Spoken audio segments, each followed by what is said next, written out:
ഒരിക്കൽ ഒരിടത്തൊരു രാജാവ് ജീവിച്ചിരുന്നു. വലിയ സൗഭാഗ്യവാനും ഒരുപാട് സാമ്പത്തിക ഉണ്ടായിരുന്ന രാജാവ്.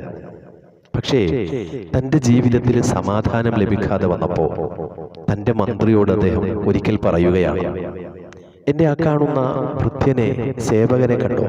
അവൻ വലിയ ദരിദ്രവാനാണ്, എങ്കിലും അവൻ വലിയ ജീവിതത്തിൽ സംതൃപ്തിയും സമാധാനവും ഉള്ളവനാണ്.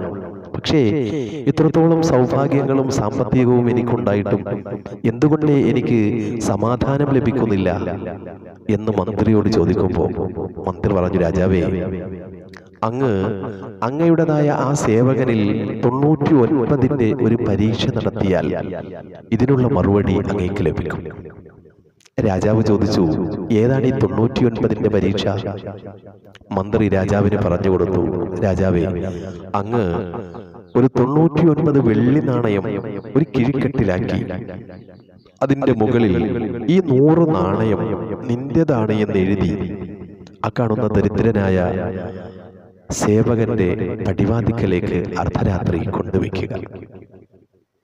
അങ്ങനെ മന്ത്രിയുടേതായ നിർദ്ദേശപ്രകാരം രാജാവ് 99 വെള്ളി നാണയം എടുത്തൊരു കിഴിക്കെട്ടിലാക്കി ആ കിഴിയുടെ മുകളിൽ ഈ 100 നാണയം നിന്റേതാണ് എന്ന് എഴുതി ആ ഭൃത്യന്റെ പടിവാതിക്കലേക്ക് അർദ്ധരാത്രി കൊണ്ടുവയ്ക്കുകയാണ്. അന്ന് പ്രഭാതം പുലർന്നു. ഭൃത്യൻ കതക് തുറന്നു നോക്കുമ്പോൾ തന്റെ പടിവാതിക്കലിൽ ഒരു കിഴിക്കെട്ട് പണക്കിഴിയിരിക്കുകയാണ്. അതെടുത്തു നോക്കുമ്പോൾ അതിൽ ഈ 100 നാണയം നിന്റേതാണ് എന്ന് എഴുതി വെച്ചിരിക്കുകയാണ്. വീട്ടിന്റെ ഉള്ളിലേക്ക് കൊണ്ടുപോയി അത് എണ്ണി നോക്കുകയാണ്. എത്ര എണ്ണി കിട്ടും? 99 ലഭിക്കുന്നുള്ളൂ, 100 ലഭിക്കുന്നില്ല. എന്നാൽ 100 നാണയം നിന്റേതാണെന്നാണ് ഇതിൽ എഴുതി വെച്ചിരിക്കുന്നത്. ആ ഒരു നാണയത്തിന് വേണ്ടി ആ ഭൃത്യൻ തന്റെ വീടും പരിസരവും പറമ്പും ഒക്കെ പരിശോധിക്കുകയാണ്. തന്റെ ഭാര്യയോടും മക്കളോടും അയൽപക്കക്കാരോടൊക്കെ ചോദിക്കുകയാണ് ആ ഒരു നാണയത്തെക്കുറിച്ച്. കിട്ടാതെ വന്നപ്പോൾ അതിൻ്റെ മേലുള്ള വല്ലാത്ത പരിഭ്രമവും അതിൻ്റെ മേലുള്ള വല്ലാത്ത വിഷാദവും തന്നെ ബാധിക്കുകയും താൻ ദുഃഖിതനാവുകയും സമാധാനമില്ലാത്തവനായി അന്ന് കൊട്ടാരത്തിലേക്ക് കടന്നു ചെല്ലുകയും ചെയ്യുകയാണ്. ഇത് കണ്ട രാജാവ് തൻ്റെ വൃദ്ധനായ സേവകനോട് ചോദിച്ചു, എന്തേ ഇന്ന് വലിയ ദുഃഖിതനായി സമാധാനമില്ലാതെ വളരെ വിഷാദ രോഗം ബാധിച്ചവനെ പോലെ ഇരിക്കുന്നു? രാജാവിനോട് സേവകൻ പറഞ്ഞു, രാജാവേ, അങ്ങ് ഇന്നലെ എനിക്ക് നൽകിയ ആ 100 നാണയത്തിന്റെ കിഴിക്കെട്ടിൽ 99 ഉണ്ടായിരുന്നുള്ളൂ. ആ ഒരു നാണയം എവിടെ പോയി എന്നറിയാൻ ഞാൻ എൻ്റെ വീടും പറമ്പും പരിസരവും ഒക്കെ പരിശോധിച്ചു. എൻ്റെ ഭാര്യയോടും മക്കളോടും അയൽപക്കക്കാരോടും എല്ലാവരോടും ഞാൻ ചോദിച്ചു. പക്ഷേ ആ ഒരു നാണയം എനിക്ക് ലഭിച്ചില്ല. ആ ലഭിക്കാത്ത നാണയത്തെക്കുറിച്ച് ഓർത്താണ് ഞാൻ വല്ലാതെ വിഷമിച്ച് ദുഃഖിച്ച് സമാധാനമില്ലാത്തവനായി കഴിയുന്നത് എന്ന് രാജാവിനോട് പറയുമ്പോഴാണ് രാജാവിന് കാര്യം മനസ്സിലായത്. ഈ രോഗം തന്നെയാണ് എന്നെയും ബാധിച്ചിരിക്കുന്നത്. എന്നെയും ബാധിച്ചിരിക്കുന്ന രോഗം ഇതാണെന്ന് രാജാവിന് അപ്പോഴാണ് മനസ്സിലാകുന്നത്.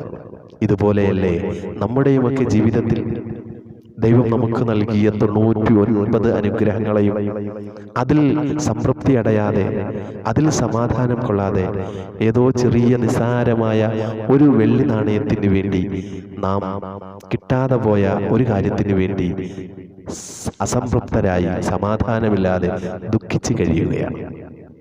നമുക്ക് കിട്ടിയതൊന്നും മതിയാകാതെ വളരെ സങ്കടപ്പെട്ട് കാലം കഴിക്കണമോ?